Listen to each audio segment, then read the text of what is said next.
저는 이문세의 별이 빛나는 밤의 작가로 방송을 시작해서 방송 PD로 그리고 방송사 국장으로 또 언론사 대표로 30년 정도 일을 했습니다. 워킹맘으로 살아왔고요. 뭐 드라마도 쓰고 구성물도 쓰고 30년 동안 다큐멘터리를 주로 많이 또 제작을 했고요. 지금도 공부하고 싶고 매일 공부하고 싶은 욕심을 가지고 있는 두 아들의 엄마 유정임 작가입니다. 반갑습니다. 네, 작가님.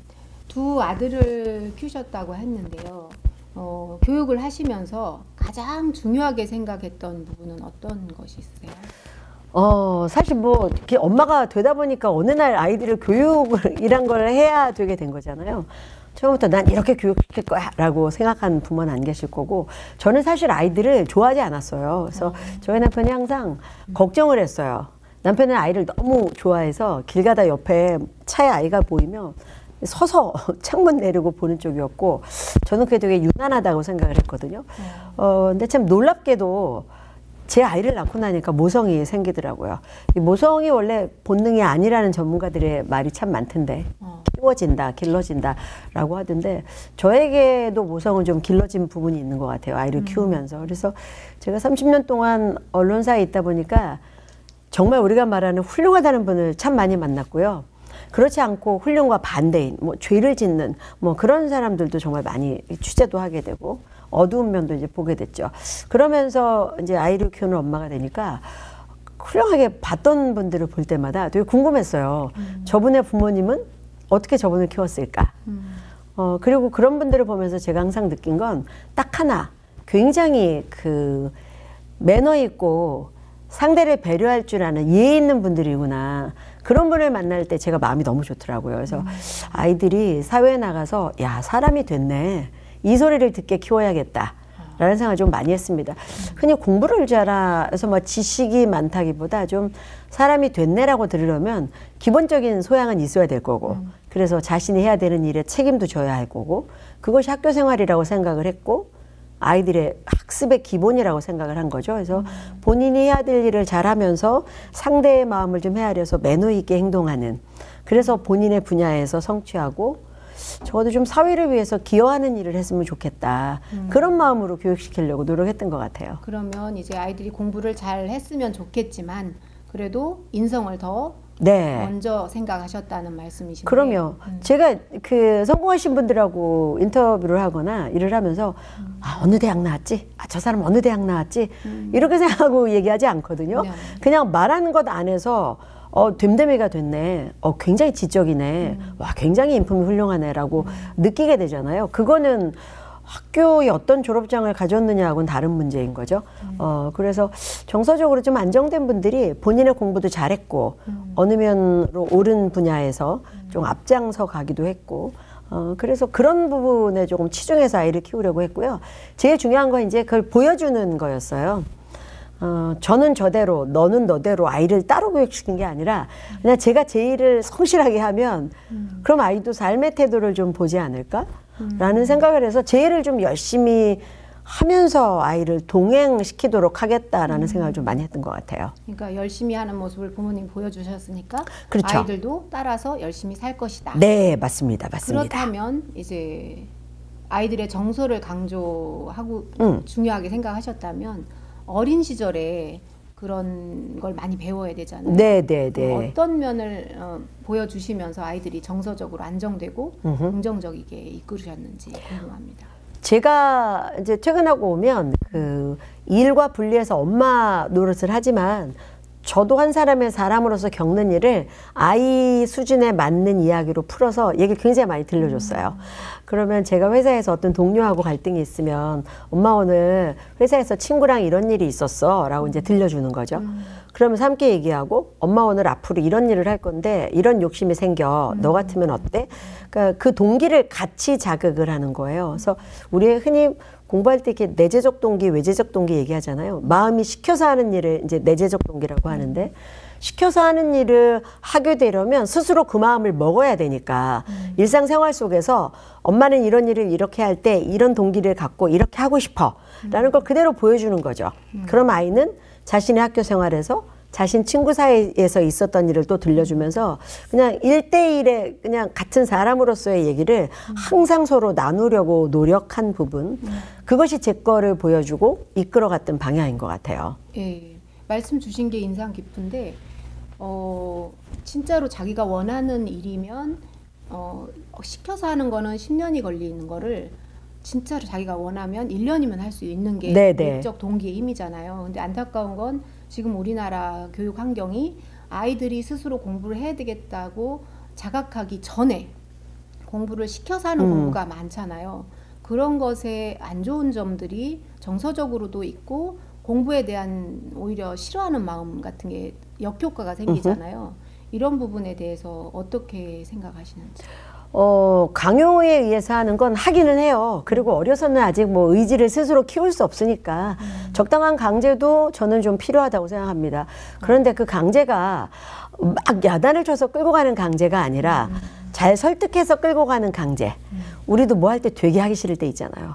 근데 이거 하고 나면 끝나고 나서 맛있는 집 가서 누가 밥을 사준다 그러면 강제는 강제지만 어쨌든 스스로 좀 앉아서 하거든요. 그래서 그런 거를 직간접적으로 주는 거죠. 예를 들어 제가 아이들하고 해외여행을 갔는데 그때 이제 비행기가 불시착하게 됐어요. 폭풍이 막 와서 비행기 자체가 이제 목적지까지 못 가고 홍콩 여행을 가는 중이었는데 대만에 불시착을 하게 됐는데 막 요동을 치니까 사람들이 너무 불안해했죠. 그런데 그때 이제 기장 되시는 파일럿 분이 나오셔서 상황을 전달하느라고 혹시 이 비행기 안에 한국분 계십니까? 거의 승객이 한국인이었거든요. 영어 잘하는 한국인 계십니까? 그러니까 머리 허연 어떤 신사분이 손을 들고 나가셔서 그 파일럿하고 계속 영어를 하시더니 기상 때문에 이 비행기가 이제 불시착을 하게 됐다. 대만에서 하루 쉬고 숙소를 다 제공해 준다고 그런다. 다 먹고 내일 아침에 날씨가 좀 잠잠해지면 홍콩으로 간다고 한다라고 통역을 하신 거예요. 그러니까 사람들이 마음을 탁 놓았는데 아주 어렸던 저희 큰애가 옆에서 엄마 영어를 잘하면 생명을 살릴 수도 있어요? 라고 질문하더라고요. 저는 이런 때가 정말 교육의 기회라고 생각을 한 거죠. 그래서 그때 뭐 그래서 영어를 잘해서 네가 외워야 되고 이렇게 얘기한 게 아니라 어떤 일은 생명을 살릴 수도 있는데 진짜 언어를 잘해서 소통이 잘 되면 이런 일도 있을 수 있네. 와 멋지지? 라고 본인이 생각하게끔만 던져준 거예요. 그때 우리가 그래서 영어를 잘하면 하면 아이는 영어 공부하기 싫어요. 엄마가 그런 말하면 또 공부하라고 할까봐. 이걸 전략적으로 잘 소화를 시켜서 던지면 아이가 생각할 거리를 갖게 되기 때문에 평소 생활 속에서 어떤 그런 사례가 생기면 두 번쯤 생각해서 아이가 생각하도록 게 던져주는 일을 참 많이 했어요. 그러다 보면 아이 안에서 스스로 동기를 갖게 되는 거죠. 나도 이런 걸 잘해봐야겠다. 언젠가 누군가에게 도움이 될 수 있으니까. 뭐 그런 면에서의 사례들이 좀 해당이 될 수 있을 것 같아요. 그러니까 저희 교육 문화가 일단 아이들의 동기를 충분히 끌어내기보다는 일단 시작하게 하고 뒤에서 체근하기가 쉬운데 그런 걸 어머님이 충분히 왜 해야 되는지를 상황 속에서 보여주신 거잖아요. 그래서 이렇게 우리가 밥도 뜸들이는 시간이 필요하듯이 아이가 뭔가 필요하다고 하면 우린 너무 빨리 그걸 대령해 주거든요. 뭐 엄마 피아노가 배우고 싶어요 라고 말하면 기다렸다는 듯이 막 할부로 피아노부터 사주잖아요. 그러기 전에 이제 피아노가 왜 배우고 싶은지, 피아노를 배우면 어떤 곡을 연주하고 싶은지, 뭐 네가 피아노를 치는 장면이 어떨 것인지, 뭐 그런 얘기를 충분히 하면서 뜸을 들이는 거죠. 그럼 아이가 좀 약간 이제 조급해지거든요. 바로 안 시켜주니까. 정말 하고 싶다면 계속 그 이유를 만들어 올 거고 그냥 던져본 말인데 엄마가 안 시켜주면 그게 식을 거란 말이에요. 그러면 이 아이가 정말 하고 싶어서 그런 건지 그냥 해본 얘기인지가 판명이 되니까 그런 뜸들이는 시간 사이에 아이하고 계속 소통하는 거죠. 이런 소통이 아이 정서에 어떤 안정감을 줄 수도 있고 난 저거 반드시 하고 싶어라는 성취에 대한 욕구를 불러올 수도 있고 그런 시간을 좀 많이 가졌는데 그 시간을 좀 대화로 많이 채웠어요. 그리고 뭐 바이올린을 하고 싶다 했을 때도 그냥 제가 바로 데려가서 어딜 넣은 게 아니라 아이랑 같이 한 10군데는 다녔어요. 이것도 가볼까? 저것도 가볼까? 네 마음에 드는 곳을 찾아봐 라고 하면 아이는 점점 하고 싶은 욕구를 스스로 찾을 수도 있을 거고 10군데를 다니면서 안 할래요가 될 수도 있을 테니까 바로 시키지 않고 뜸들이는 시간에 저도 정리가 되고 아이도 정리가 되는 거죠. 그렇게 하는 일들은 본인이 간절히 원했던 시간이 있기 때문에 조금 더 동기를 갖고 더 매달리게 되죠. 근데 안 그러면 좀 해보다 말고 이거 해보니까 재미없어요 라고 금방 끈기 없이 물러서게 되니까 그런 부분에 있어서 동기 활용을 좀 열심히 하려고 했던 것 같습니다. 제가 작가님의 자녀였어도 네. 엄마랑 대화하는 사이에 하고 싶다는 생각이 막 들 것 같은 생각이 들거든요. 그러니까 또 무슨 생각이냐면 일을 계속 하셨는데 워킹맘이셨는데 그렇다면 아이들이 내 엄마가 없는 사이에도 공부나 자기가 할 일을 하도록 스스로 행동하는 아이가 되도록 하는 방침도 있으셨을 것 같아요. 그렇죠. 그런데 사실 이게 평소에 습관이 안 돼 있으면 엄마 없지만 너가 해야 돼 라고 말하면 아이들이 안 하죠. 우리도 눈치를 보면 그 짬에 놀고 싶잖아요. 동기부여가 안 되는 상태에서 하라고 하면 안 하니까 네. 맴돌면서 헬리콥터 마음이 그렇게 되는 거죠. 그렇죠. 그렇죠. 그래서 저는 그냥 그런 시간에 제 걸 했어요. 도서관을 함께 가면 아이들한테 무엇을 읽어야 될지 골라주지 않고요. 그냥 제가 골라서 제 책을 봐요. 그럼 아이들은 자기들이 골라서 자기 책을 봐요. 뭘 보는지 참견하지 않고 각자의 시간을 가져요. 저는 그게 굉장히 중요했다고 생각해요. 그럼 아이들은 엉뚱한 거 보다가도 엄마를 보면 엄마가 어느 한 책에 계속 빠져 있잖아요. 그럼 스스로 또 가서 딴 책, 자기도 빠질 책을 골라오거든요. 근데 섣불리 좀 한 걸음 앞서가서 자꾸 끌어가려고 그러면 이제 제 눈에 꽂힌 걸 자꾸 시키는 게 되니까 도서관 가는 일이 너무 지겹고 엄마가 시키는 걸 해야 되는 시간이라고 생각할 테니까 그런 면에서도 제의를 했고요. 뭐 방학이나 또 이럴 때도 아침에 출근하게 되면 아이들은 시간이 많잖아요. 그러면 이제 노트를 한 3권 사서 각자 한 권씩 가지고 메모를 했어요. 엄마 오늘 회사 가서 9시에 회의가 있어. 10시에 누구를 만나. 이 사람 만나면 이거 정말 잘해야 돼. 그럼 큰애가 또 이제 자기도 써요. 저는 9시부터 뭘 할 거예요. 아, 이거 너무 많다. 좀 줄여. 스스로 세워요. 작은 애도 그렇게 세우고 퇴근하고 오면 뭘 했나 챙기는 게 아니고 제 걸 채점해요. 엄마 이 회의가 안 됐어. 그러면 큰아이는 스스로 자기 걸 채점하죠. 나 이거 오늘 2개 다 못해서 내일로 넘겨. 자기 나이도 따라하고 그러면 저는 계속 제 일을 하는 모델을 보여주고 있는 거고 아이들은 자기 걸 하지만 이 울타리 안에 있는 거잖아요. 뭔가를 해야 된다라는 울타리 안에 있는데 자기 주도적 계획을 가지고 자기가 채점하고 가는 거죠. 그래서 보통 우리가 뭐 너 책 봐 그래놓고 엄마가 드라마 보면 안 된다 하는 게 단편적인 모습 같지만 거기에선 드라마와 공부만으로 자꾸 이제 우리가 얘기를 하고 있는데 그 보여준다는 것 자체는 어떤 행동 모든 전반적인 게 이제 포함이 되니까 그런 면에서 열심히 자기 계획을 가지고 앞서 나가는 그림은 아이들한테도 매우 중요하다. 제가 제 식구에 이제 한국 PD 협회에서 주는 PD 대상에 이제 다큐 상을 받고 히말라야 안나푸르나에 등반을 간 적이 있어요. 한 집을 2-3주 이제 비우게 됐는데 그때도 제가 그 지도를 쫙 펴놓고 저희 아이들이 한 9살 그때였어요. 그래서 보여주면서 엄마가 오늘부터 카트만두에서 이렇게 굉장히 보름이 넘는 시간 이 산으로 올라가서 5,000m까지 올라가는데 엄마는 포기하지 않고 열심히 갈 건데 너희들하고 엄마는 옛날에 탯줄로 이렇게 연결이 돼 있어서 보이지 않아도 어떤 일이 생기면 그 감이라는 게 오거든. 그래서 엄마는 열심히 여기를 포기하지 않고 걸을 거야. 너희들이 집에서 너희들 일을 너무 열심히 잘하면 왠지 엄마도 힘이 생길 거야. 그러니까 아이들이 막 이렇게 비장해지는 거예요. 그래서 하이파이브하고 우리 셋 다 열심히 해보자. 근데 만약 제가 거기서 너 숙제할 거 다 해야 돼? 엄마 없는 동안 이거 영어 다 해야 돼? 수학 그거 그 책 다 풀어야 돼? 이렇게 과제를 주고 가는 거하고 엄마가 이렇게 가는데 잘할 거니까 너희도 너희 걸 잘해라고 말하는 건 되게 좀 결이 다르죠. 이건 강제가 아니고 엄마를 돕기 위해서라도 나는 내 일을 열심히 해야겠다 라는 생각이니까 직접적인 것보다 분위기를 만들려고 참 많이 노력을 했어요.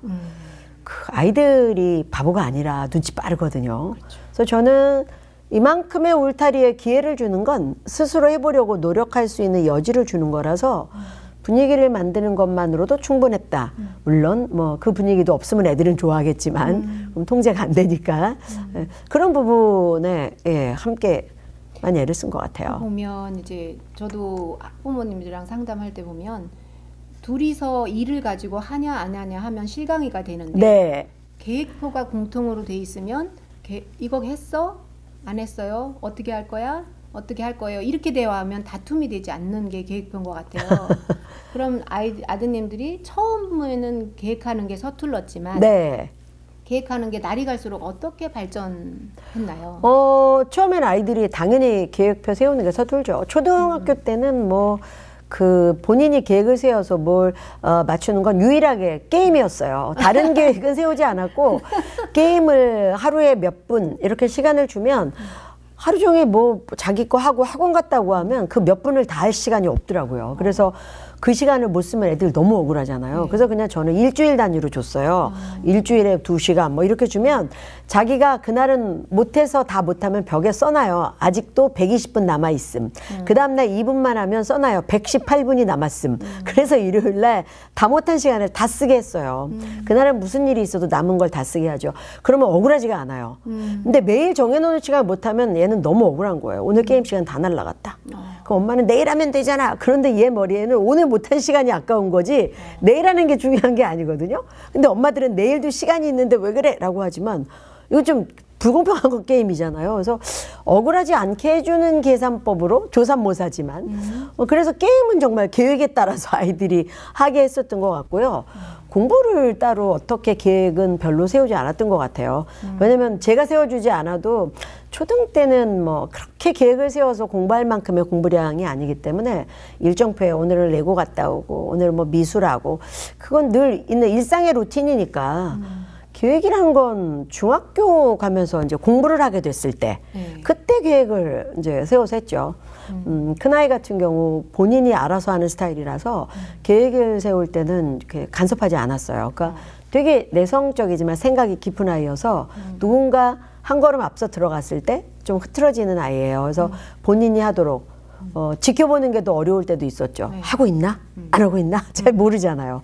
근데 아이 성향을 잘 아니까 스스로 좀 하겠지 하고 좀 놓아보는 게 좀 힘들었지만 둘째는 같이 계획표도 세웠어요. 시험 전에 국어는 잊어버릴 수 있으니까 맨 처음 하고 나중에 한번 보는 게 낫겠지? 수학은 매일 2페이지씩 하는 게 낫지 않을까? 뭐 이런 식으로 계획을 같이 세워서 공부를 했던 것 같아요. 중학교 때. 초등까지는 뭐 굳이 그런 계획 없이 각자의 일을 하면서 각자 즐기고 있는 그날의 그것들을 그냥 했었던 것 같아요. 초등이 뭐 그렇게 계획을 많이 세울 일이 있나요? 저는 뭐 없었던 것 같은데. 네. 그러면은 지금 듣고 나니까 보통 일하시는 어머님들이 우리는 일을 하기 때문에 아이들한테 시간을 많이 쓰지 못해서 미안해 이런 마음을 갖는데 지금 작가님 말씀을 듣다 보니까 회사에서 좀 시스템적으로 효율적으로 일하는 그런 시스템이 가정 내에도 연습을 통해서 충분히 적용될 수 있다는 생각이 들거든요. 그렇죠. 그러니까 쉽게 생각하면 시간이 많은 것이 시간이 많으면 소통을 잘한다가 비례할 수 있나요? 연인도 짧게 만났지만 2달 동안 뜨겁게 사랑하면 정말 가까워지는데요. 2년을 만나도 지지부진하게 연애하면 그게 별로 이렇게 짝 친밀해지지 않거든요. 그래서 물리적으로 시간이 부족했기 때문에 부족한 시간을 투자할 땐 굉장히 집중적으로 투자했어요. 저는 운동을 할 때도 굉장히 열심히 해요. 그러니까 슬렁슬렁 1시간 안 하고 30분을 해도 땀을 비 오듯이 흘리면서 해요. 그러니까 몰두할 때는 최선을 다한다. 그래서 저는 물리적으로 시간이 부족한 워킹맘이었기 때문에 그 부족한 시간을 쓸 때는 매우 집중해서 아이들하고 놀아줬어요. 책 봐? 하고 예를 들어 제가 3시간이 있고 30분이 있는 엄마라면 책 봐? 그래서 그냥 한참을 보는 게 아니라 30분밖에 없으니까 책을 보고 계속 대화를 해준다거나 아주 그 시간을 밀도 있게 쓰는 거죠. 그래서 시간이 없어서 뭘 못한다는 건 저는 좀 핑계라고 생각해요. 제가 굉장히 존경하는 한 의료인이 계신데 책을 많이 보시거든요. 그래서 사람들이 물었어요. 언제 독서하세요? 저는 독서할 틈이 없어요. 근데 그분이 그 얘기 하시더라고요. 참 독서할 틈이 없다는 건 핑계야. 나는 5권의 책을 화장실에 1권, 거실에 1권, 베란다 물 줄 때 1권 이렇게 다 늘어놓고 단편 끊어지는 에세이는 화장실에서 앉아서 봐. 끊어져도 되니까. 그리고 어떤 책은 베란다에 놓고 차 마시면서 봐. 왜 한 권을 들고 다니면서 읽어? 어디든 책을 놓고 잡아서 독서하신대요. 그렇게 독서하면 다 볼 수 있는데 시간이 없어서 네가 독서를 못하는 게 아니라 의지가 없어서 못하는 거야. 저는 그게 더 맞다고 생각하거든요. 그래서 물론 워킹맘들이 힘들죠. 물리적으로 힘들지만 이 짧은 시간을 밀도 있게 쓰겠다고 노력하면 얼마든지 충분히 바꿔서 전복시킬 수 있다고 생각하고 굉장히 고마웠던 게 저희 시어머니셨어요. 그러니까 어머니께서 저한테 이렇게 얘기하셨어요. 일이 제가 꼭 하고 싶다고 했더니 너도 어느 집에 귀한 딸이니 네가 배운 것을 활용해서 네 일을 하는 것은 100% 찬성이다. 근데 밖에 나가서 일을 하고 와서 집에 와서 살림하고 애들을 키우려면 너무 힘들 테니까 저축을 포기하라 하셨어요. 지금 둘이 벌 수 있는 돈을 다 써라. 나이 들면 그래도 먹고 살 수는 있다. 연금 나오고 뭐 하면 늙어서 많이 먹지도 않고 밥만 먹고 살기 때문에 먹고 살 수는 있어. 그러나 초기에 열심히 투자해 놓으면 아이들이 잘 자라서 부모에게 잘하고 마음이 서로 좋고 정서적으로 안정되기 때문에 그리고 네가 편해야 집에 들어와서 정서적 안정감으로 아이들한테 짜증내지 않고 살 수 있다라고 하셨어요. 그래서 정말 제 월급은 도대체 돈 벌러 나가냐고 하면 부끄러울 정도로 다 썼어요. 그러니까 아이를 좀 봐주시는 아주머님하고 같이 할 수 있었고 그러니까 제가 집에 와서 뭐 청소를 하거나 이런 거에서 제외가 되니까 아주 편하고 아이들하고 생활할 수 있었죠. 대신 제가 버는 돈은 하나도 저축을 못했죠. 그래서 가끔 남편하고 이런 얘기를 해요. 그때 내가 열심히 저축했으면 지금보다 집이 한 채 더 있을까? 그렇게 얘기를 하다가 집이 한 채 없어도 괜찮아. 집이 왜 많아야 되지? 그냥 늘 집 한 채만 있으면 되는 거 아니야? 마음의 집이 훨씬 큰 거죠. 아이들이 각자 자신의 길을 갈 수 있도록. 그래서 어머님께 너무 감사드려요. 보통 이제 어느 분들은 빨리 벌어라. 그 나가서 그 애까지 맡기고 가는데 빨리 벌어서 뭐하라 이럴 수도 있는데 어머님이 저를 한 사람의 객체로 인정해 주셨고 귀한 딸로 인정해 주셔서 모으려고 애쓰지 말고 네가 편하게끔 다 쓰면서 양육을 해라. 그래야 아이들에게 스트레스 주지 않을 것이다. 그래서 진짜 네 통장에 잔고빵 그러나 조금 제가 편하게 키울 수 있었던 것 같아요. 그 금전적인 저축은 덜 하셨지만 어떤 아이들 추억의 저축을 그렇죠. 정서적 예. 어떤 추억을 어떻게 쌓으려고 하셨는지 그게 정서에 굉장히 좋은 역할을 했을 것 같거든요. 많이 다녔어요. 그렇다고 뭐 직장인이 어디 뭐 해외여행 이런 건 엄두 못 내죠. 시간이 안 나니까. 하지만 뭐 짬짬이 아이들하고 갈 수 있는 시간 안에 다녀오고 뭐 금전적 지출에 제일 컸던 건 그런 거죠. 제가 이제 살림을 덜 해도 되게끔 아이들 돌봐주시는 분이 계셨으니까 다녀와서 아이들하고 이제 그때부터 엄마 노릇을 얼마든지 할 수 있죠. 이제 아시잖아요. 퇴근하고 돌아와서 청소하고 밥하려면 지쳐서 놀아줄 수도 없거든요. 근데 그 이제 아이를 어렸을 때 봐주시면서 적당히 좀 해주고 퇴근하시기 때문에 돌아와서는 아주 그냥 엄마 노릇에만 몰두하는 거예요. 그 대신 사실 저는 너무 힘들었어요. 제 개인 시간이 없잖아요. 그러니까 제가 새벽 방송을 하느라 4시에 출근했거든요.